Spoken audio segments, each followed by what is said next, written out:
বাংলাদেশের জন্য টি-20 বিশ্বকাপ বয়কট করবে না পাকিস্তান। সাম্প্রতিক সময়ে বাংলাদেশের প্রতি সমর্থন জানিয়ে বিশ্বকাপ বয়কটের গুঞ্জন শোনা গেলেও বাস্তবে সেই সিদ্ধান্ত থেকে সরে এসেছে পাকিস্তান ক্রিকেট বোর্ড। বয়কট আলোচনা চলার মধ্যেই আসন্ন টি-20 বিশ্বকাপে অংশ নিতে কলম্বোর টিকিট কেটে ফেলেছে পাকিস্তান। আইসিসির সম্ভাব্য কঠোর পদক্ষেপই মূলত পাকিস্তানকে বয়কটের সিদ্ধান্ত থেকে সরে আসতে বাধ্য করেছে।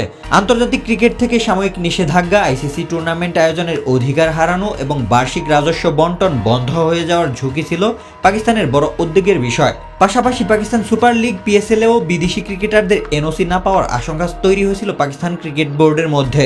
এই পরিস্থিতিতে পাকিস্তানের প্রধানমন্ত্রী শাহবাজ শরীফও পিসিবি চেয়ারম্যান মহসিন নাকভিকে বিশ্বকাপে অংশগ্রহণ করার পরামর্শ দেন। তিনি বাংলাদেশের সমর্থনে পিসিবির নীতিগত অবস্থানকে সমর্থন জানালেও সম্ভাব্য আর্থিক ও কূটনৈতিক প্রভাব বিবেচনায় বিশ্বকাপ বয়কট না করার পক্ষে মত দেন।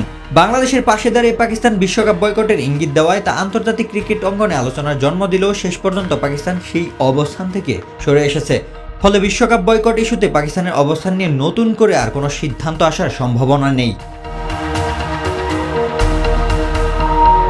আগামী 7 ফেব্রুয়ারি থেকে শুরু হচ্ছে টি-20 বিশ্বকাপ জমজমাট লড়াই দিয়ে শুরু হলেও বাংলাদেশ দল ও সমর্থকদের জন্য এবারের বিশ্বকাপটা হতাশা ও আক্ষেপের।